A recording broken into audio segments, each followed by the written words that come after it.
Hello everyone. APPSC నుంచి మనకి మరొక నోటిఫికేషన్ రిలీజ్ చేశారు. ఈ నోటిఫికేషన్ ద్వారా ఏపీలో ఉన్నటువంటి విద్యుత్ శాఖలో ఉద్యోగాల భర్తీకి నోటిఫికేషన్ అయితే రిలీజ్ చేశారు. సో ఇక్కడ మీరు ఇప్పుడు స్క్రీన్ మీద గమనిస్తే మనకి APPSC Andhra Pradesh public service commission Vijayawada నుంచి నోటిఫికేషన్ అయితే రిలీజ్ చేశారు. ఈ నోటిఫికేషన్ ద్వారా ఎన్ని పోస్టులు భర్తీ చేస్తున్నారంటే కేవలం 3 పోస్టులు మాత్రం భర్తీ చేస్తున్నారు. ఇక్కడ మీరైతే గమనించవచ్చు. ఏజ్ లిమిట్ చూసుకోండి 18 to 42 ఇయర్స్ మధ్య అయితే ఏజ్ లిమిట్ అయితే ఉండాలి.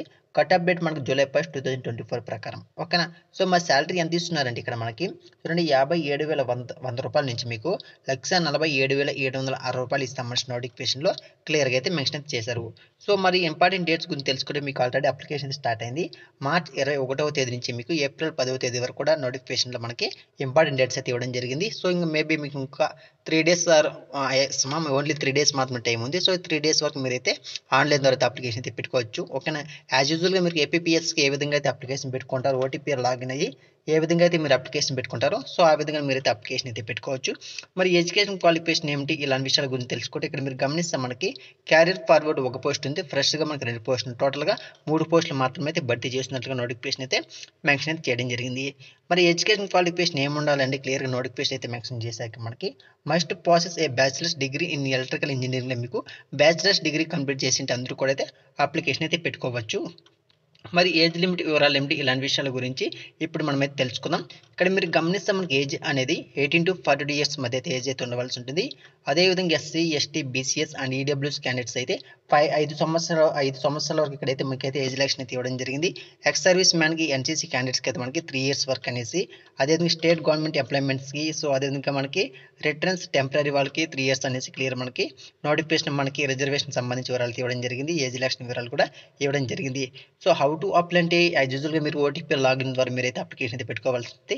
ఇక్కడ నోటిఫికేషన్లో క్లియర్గా మీరు చదువుకొని జాగ్రత్తగా మీరైతే అప్లికేషన్ అయితే పెట్టుకోవచ్చు. ఇంకా మనకి 3 days టైం అయితే ఇవ్వడం జరిగింది. మరి ఫీజెస్ వివరాలు తెలుసుకొని క్లియర్గా మెన్షన్ చేశారు. ఇక్కడ మనకి ఇక్కడ application must pay 250 rupees, 250 only toward application processing fees and 120 rupees fee అయితే మీరైతే పే చేయవలసి ఉంటుంది. అంటే ఇక్కడ అప్లికేషన్ ఫీజు అనేది 250 రూపాయలు, తర్వాత అప్లికేషన్ ప్రాసెసింగ్ ఫీజు అనేది 120 రూపాయలు మీరైతే పే అయితే చేయవలసి ఉంటుంది. కానీ SC, ST, BC, ex service man candidates అయితే ఓన్లీ మీరైతే అప్లికేషన్ ఫీజు పే చేసుకుంటే సరిపోతుంది. అంటే సారీ ఇక్కడ మనకి అప్లికేషన్ ప్రాసెసింగ్ ఫీజు మాత్రం పే చేసి సరిపోతుంది. అది కూడా 120 రూపీస్ క్లియర్ నోటిఫికేషన్ అయితే మెన్షన్ చేశారు. మోడ్ ఆఫ్ పేమెంట్ అంటే మీరు ఏ విధంగా గూగుల్ పే, ఫోన్పే, పేటిఎం ద్వారా మీరైతే డెబిట్ కార్డ్, క్రెడిట్ కార్డ్ ఉపయోగించి పేమెంట్ అయితే చేయవలసి ఉంటుంది. స్కీమ్ ఆఫ్ ఎగ్జామినేషన్, సిలబస్ ఏమిటి ఇలాంటి విషయాల గురించి ఇప్పుడు మనమైతే తెలుసుకునే ప్రయత్నం చేద్దాం.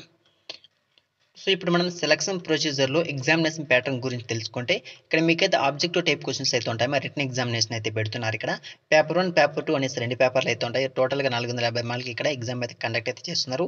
నెగిటివ్ మార్క్స్ అయితే ఉంది. 1/3 కింద మీకైతే నెగిటివ్ మార్క్స్ అయితే ఉంటుంది.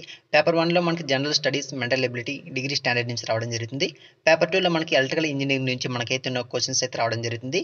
అదేవిధంగా నెంబర్ ఆఫ్ క్వశ్చన్స్ చూసుకుంటే 150 క్వశ్చన్స్ అయితే ఇస్తారు. టైమింగ్ కూడా మీకు 150 minutes టైం అయితే ఇవ్వడం జరుగుతుంది. టోటల్గా మీకు పేపర్ 1లో 150 మార్కులకి, పేపర్ 2లో 300 మార్కులకి, టోటల్గా 450 మార్క్స్ మీకు ఇక్కడైతే ఎగ్జామ్ అయితే కండక్ట్ అయితే చేస్తున్నట్లుగా నోటిఫికేషన్లో మీకే మెన్షన్ అయితే చేయడం జరిగింది. సో ఇదైతే సిబిటి ఎగ్జామ్ ఉంటుంది, అంటే కంప్యూటర్ బేస్డ్ టెస్ట్ అయితే ఉండడం జరుగుతుంది. క్లియర్గా నోటిఫికేషన్ వివరాలు కూడా మెన్షన్ అయితే చేయడం జరిగింది. సో మరి సిలబస్ ఏమిటంటే ఇక్కడ మనం క్లియర్ మెన్షన్ చేసి general studies and mental ability గురించి, సో మీరు ఏ విధంగా అయితే ఏపీపీఎస్ ప్రిపేర్ అవుతారో అదే సిలబస్ ఉంచుకుందాం. ఓకేనా. పేపర్ 1కి, పేపర్ 2కి మీ యొక్క బ్యాచిలర్ డిగ్రీస్లో ఏ సిలబస్ అయితే ఉంటుందో ఆ టాపిక్స్ని మీకు క్వశ్చన్స్ అయితే రావడం జరుగుతుంది. క్లియర్ ఇక్కడ మనకి సిలబస్ వివరాలు కూడా ఇవ్వడం జరిగింది. ఒకసారి నోటిఫికేషన్ డౌన్లోడ్ చేసుకుని మీరు కూడా ఒకసారి చెక్ చేయండి. సో ఇక్కడ చూసి ఎలక్ట్రికల్ ఇంజనీరింగ్ నుంచి ఏ క్వశ్చన్స్ వస్తాయి అనేసి, ఎలక్ట్రికల్ సర్క్యూట్ అనేసి, ఈఎం థియరీ అనేసి, ఎలక్ట్రికల్ మెజర్మెంట్ అండ్ ఇన్స్ట్రుమెంట్స్ అనేసి, కంట్రోల్ సిస్టమ్ నుంచి, ఎలక్ట్రానిక్స్ అనేసి, డిఎల్ ఎలక్ట్రానికల్ మెకానిక్ అనేసి, ట్రాన్స్ఫార్మర్స్ అనేసి, ఇండక్షన్ మోటార్స్ నుంచి, సింథసిస్ మెకానిక్స్ నుంచి, ఈ విధంగా మనకి టాపిక్స్ మొత్తం ఇచ్చారు. ఈ టాపిక్స్ మొత్తం మీరు స్టడీ చేసి ఓకేనా జాగ్రత్తగా అప్లికేషన్ పెట్టుకొని ఎగ్జామ్ అయితే రాయండి. ఖచ్చితంగా జాబ్ అయితే రావడం జరుగుతుంది. ఓకేనా. సో ఇది నోటిఫికేషన్ రాలు. ఫర్దర్గా మీకు డౌట్ నాకు కామెంట్ చేయండి. మీకు కావాల్సిన లింక్స్ అని కూడా కింద కామెంట్ చేస్తాను. అక్కడి నుంచి నోటిఫికేషన్ డౌన్లోడ్ చేసుకొని అక్కడి నుంచి మీరు కూడా అప్లై అయితే చేసుకోవచ్చు. ఓకేనా. So thank for watching this video.